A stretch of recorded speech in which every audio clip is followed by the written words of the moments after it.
Bir neçə gündür ki, doğma anası tərəfindən şiddətə məruz qalan 3 yaşlı qızcığaz Azərbaycan Uşaqları İctimai Birliyinin sığınacağındadır. Oxu-Az Xəzər TV-yə istinadən xəbər verir ki, mələyə sahib çıxan, öz övladlarından seçməyən, ona lap körpəlikdən sevgi verən, qəyyumluq edən ailə var imiş. Məlum olub ki, mələk 3 yaş 8 aylıqdır. 1 yaş 4 aylığından isə Cəmilə Nəsirova adlı qadın ailəsi ilə birgə körpə qızcığaza qəyyumluq edir. Cəmilə xanım deyir ki, gözəllik salonlarından birində çalışan ustadan eşidib ki, gənc ana övladına baxmaq üçün ailə axtarır. O, uşağın şəklini görür və razılaşır. Qadın deyir ki, Fatimə Ramazanova yenidən öz övladını Nəsirovlar ailəsinə təhvil verir və ailəyə qəyyumluq verəcəyini vəd edir. Cəmilə Nəsirova bildirir ki, Fatimə Ramazanova ailəyə yalandan vəd verir, amma qəyyumluq yox. 2024-cü ilin dekabrından yenidən uşağı ailədən alır, bu dəfə isə işgəncə verir. İndi Nəsirovlar ailəsi balaca mələyin yolunu səbirsizliklə gözləyir.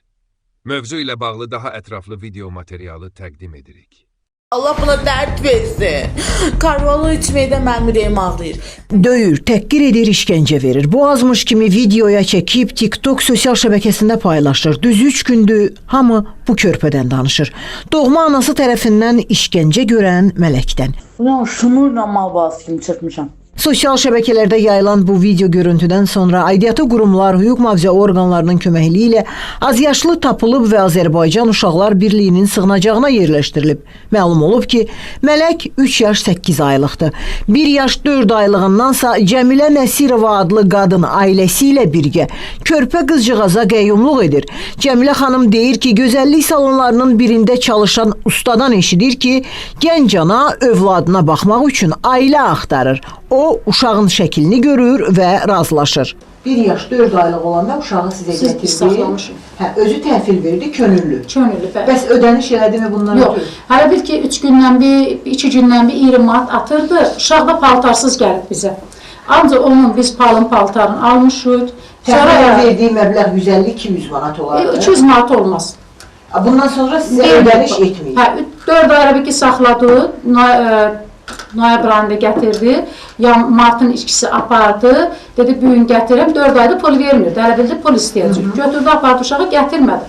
Sonra 2-3 ay gətirmədi, sonra yalvardım, yaxardım, qala bilmir uşaqdan sonra, onun paltarıya dalmışdım. Ancaq qucaqlayıb, ağlayırdım, uşaqlarım da mənə qoşulub, balaca qızım onu Instagramdan tapdı. Dedi ki, anam yol boyu evdə bütün gün uşaqdan sonra ağlayır, Fatimə, sənin pulun parol lazımdır, uşağı gətir. Qadın deyir ki, Fatimə Ramazanova yenidən öz övladını Nəsirovlar ailəsinə təhvil verir və ailəyə qəyyumluq verəcəyini vəd edir. Yoldaşım idi, özümüzü çox örgəşmişdi. Uşağı təzədən yalvar yaxarına, xahiş minnətlə gətirdim, dedim, amma bu şərtlə qəyyumluq ver. Dedi, Cəmilə xala, metrikanı ala, gəlib qəyyumluq verəcəm. Özüm də arada gəlib sizdə qalacam. Sonra yalvardım, yaxardım ki, pul, para, heç nə istəmirəm də, gətir o uşağı ver mənə qəyyumluq ver, uşağı bağçaya qoyum. Cəmilə Nəsirova bildirir ki, Fatimə Ramazanova ailəyə yalandan vəd verir. Amma qəyyumluq yox.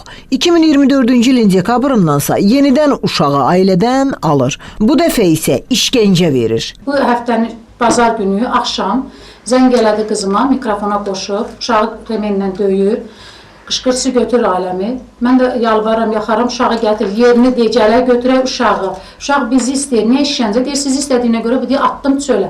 Yığdı sığınacağa. Sığınacaq, Çamalə xanıma sığınacağa yığdım, yalvardım, yaxardım. Videoları, onun atdığı bizə səsi, uşağın bərbədənin göy şəkillərini atmışdı. Mən də Çamalə xanıma atdım. Uşağı da tapdılar, anasını da tapdılar. Talihsiz uşaqdır. Mənim onu saxlamaya imkanım var. Ailəm çox istəyir, uşaqlarım çox istəyir. İndi Nəsirovlar ailəsi balaca mələyin yolunu səbirsizliklə gözləyir. Qoxusu da, otağı da, yatağı da bu evdədir, deyir Cəmilə xanım. Sevinç Vaqif qızı, Cabbar Qaryağdıoğlu, Xəzər xəbər.